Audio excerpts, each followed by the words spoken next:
हे पार्थ, आत्मा को न कोई शस्त्र काट सकता है, न उसे अग्नि जला सकती है, इसको जल नहीं गला सकता, न इसे वायु ही सुखा सकती है। नैनम छिन्दन्ति शस्त्राणि नैनम दहति पावकः न चैनम क्लेदन्त्यापो न शोष्यति मार। तुम्हें ना किसी के मरने का शोक मनाना चाहिए और ना किसी के ना मरने की खुशी का प्रदर्शन करना चाहिए।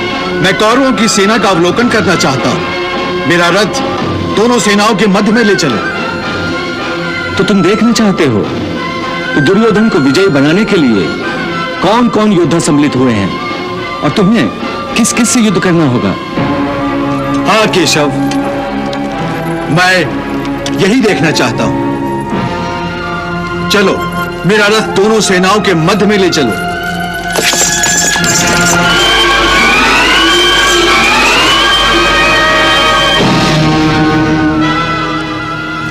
हे अर्जुन, तुम्हारी इच्छा के अनुसार मैं तुम्हारा यह रथ दोनों सेनाओं के मध्य में ले आया हूं। अब तुम शत्रु की सेना की ओर देखो।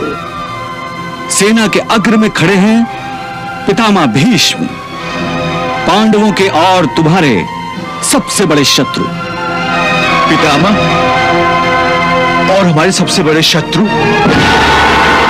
अब तुम अपने दूसरे महाशत्रु को देख लो, आचार्य द्रोण, तुम्हारे गुरुदेव, और उनकी दाईं ओर युवराज दुर्योधन। हे कौन्ते, यदि तुम्हें पांडवों को विजयी बनाना है तो तुम्हें इन सब का वध करना होगा। वध? कृष्णा नहीं, मैं किसी के खून से अपने हाथ नहीं रंग सकता। मेरी आत्मा तो उस दृश्य की कल्पना से ही कांप उठती है। कृष्णा, मैं अपने ही सगे संबंधियों का खून कैसे बहा सकता हूं? कैसे बहा सकता हूं? गुरुदेव तो एक शिष्य के लिए पिता और भगवान के समान होता है, तो फिर मैं उसका अनादर कैसे कर सकता हूं? जिस गुरुदेव ने मुझे धनुर्विद्या दी, तीर चलाना सिखाया, उन्हीं की दी हुई धनुर्विद्या का दुरुपयोग करते हुए मैं उसी आदरणीय शरीर पर तीरों की वर्षा करूं?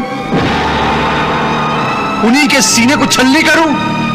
मैं इतना ओछा और गिरा हुआ मनुष्य नहीं, इतना ओछा और गिरा हुआ मनुष्य नहीं हूं।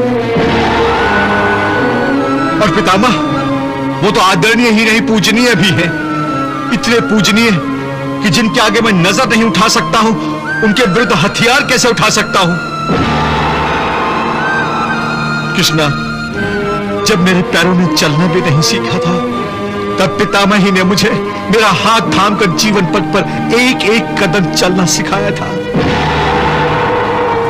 जिस पितामह के सीने से मेरे लिए प्रेम और स्नेह की गंगा और जमुना सदा फूटती रही है, उस पितामह के सीने में मैं तलवार भोंका खून की नदियां कैसे बहा सकता हूं?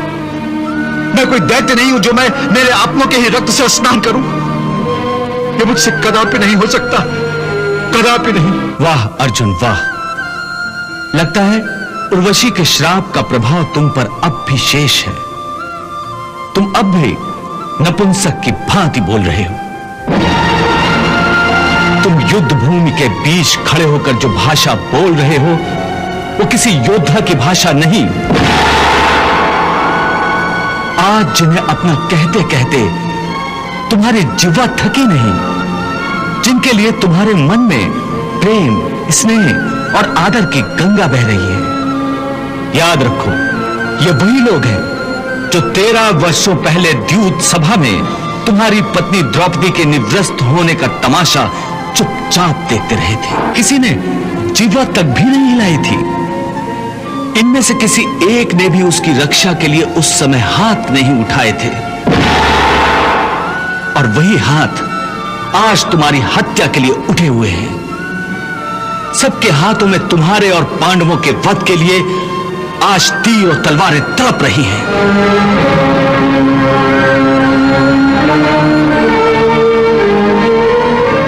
क्या यही तुम्हारे अपने हैं, जिनके लिए तुम प्रेम और आदर की भाषा बोल रहे हो?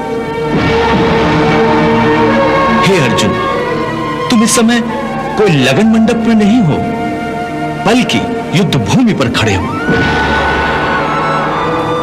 और जिन्हें तुम अपना समझ रहे हो, वो इस युद्ध भूमि में तुम्हारा स्वागत और आदर सत्कार करने नहीं आए हैं। वो सब के सब तुम्हारा और तुम्हारे भाइयों का नाम अपने अस्त्रों पर लिख कर आए हैं।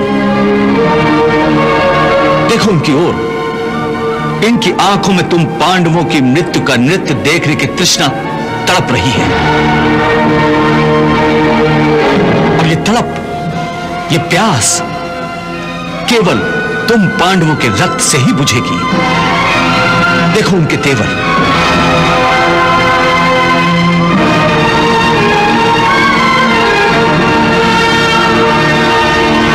देखो ये विषैले बाण किस किस को अपना निशाना बनाने के लिए उत्सुक हैं। अगर ये तुम्हारे अपने हैं तो फिर ये तुम्हारे कौन हैं? पराए हैं, शत्रु हैं, जिन्हें तुम कौरवों के निर्दयी शस्त्रों के हवाले कर देना चाहते हो? अरे ये तुम्हारे अपने हैं।